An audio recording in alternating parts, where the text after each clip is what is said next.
Good to be here. Thank you so much for having us. Great to have you. I know you want to talk about your Supreme Court nominee, and a lot of Arizonans, believe it or not, support the Senate Republicans. They say they should hold off on this, and it's a smart thing to do. How do you convince them otherwise? Well, what I'd say to the people of Arizona is our democracy only works when people play by the rules, where everybody's fair. And my job is to nominate somebody, that's what the Constitution says, when there's a Supreme Court vacancy. The Senate's job, according to the Constitution, is to provide advice and consent, which means providing a hearing and a vote. There's nothing in the Constitution that says, well, we're going to hold off to see how the election turns out. And it'd be one thing if I was nominating somebody who people might question in terms of qualifications. Merrick Garland, my nominee, may be the most qualified person ever to be nominated for this seat. This is somebody who's served on the federal bench longer than many members of the Supreme Court. Everyone agrees that he is super smart, has great integrity, has been a great judge. That's not just the opinion of Democrats. Republicans have said the same thing. In the past, some Republicans who were chairman of the Judiciary Committee said he was eminently qualified. And the last time he was up for a vote before the Senate, he was voted out unanimously. So, the notion that somehow it's a smart thing to do, to play politics with the Supreme Court, which is something that is supposed to be above politics, I think doesn't make sense. And I know that Senator Flake has met with Judge Garland, which I very much appreciate. And Senator McCain so far has not.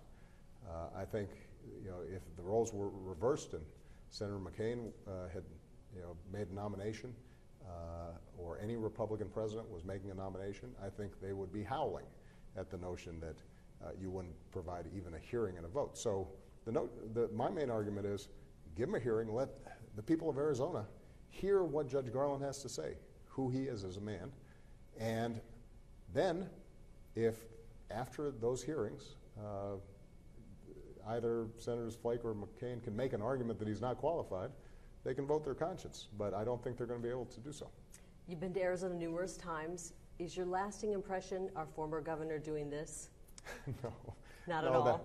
That actually was not as big of a deal to me as it seemed to be to everybody else.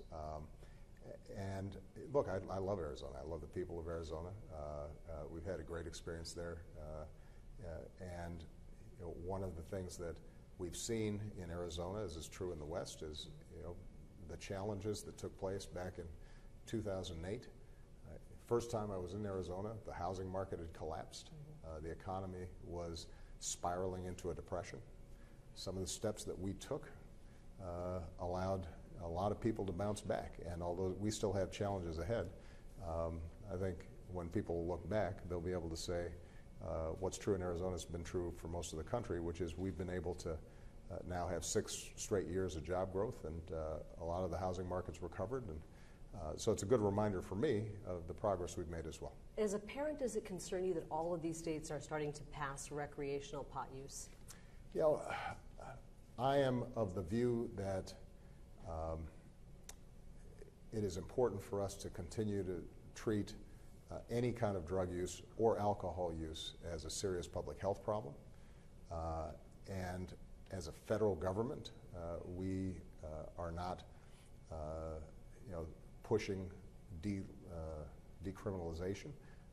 I do think that it is important for communities to look at how our drug laws are structured so that we're not seeing people get 20 or 30 years for nonviolent drug offenses. That's something that we've been working on. If the election were tomorrow, it's a write-in ballot, and your vote decides it. And who wins? Well, look, obviously I'm going to be voting for the Democrat. But if you write in whoever you want, maybe somebody who's not even running, if you could choose who would pick? I think we'll have a terrific Democratic nominee, and I'm confident that they will be a great president. And I'm going to be working as hard as I can, but right now, it's up to the American people to decide, and I can't tell you my secret ballot. You don't talk about who you vote for. Absolutely. Fill in the blank, though. Donald Trump will make America if he's elected? I haven't thought too much about it because I don't think Donald Trump's going to end up being president. And you still stand by that? Absolutely. Okay, thank you so much Thank for your you. time. We appreciate it. Great to see Come you. back to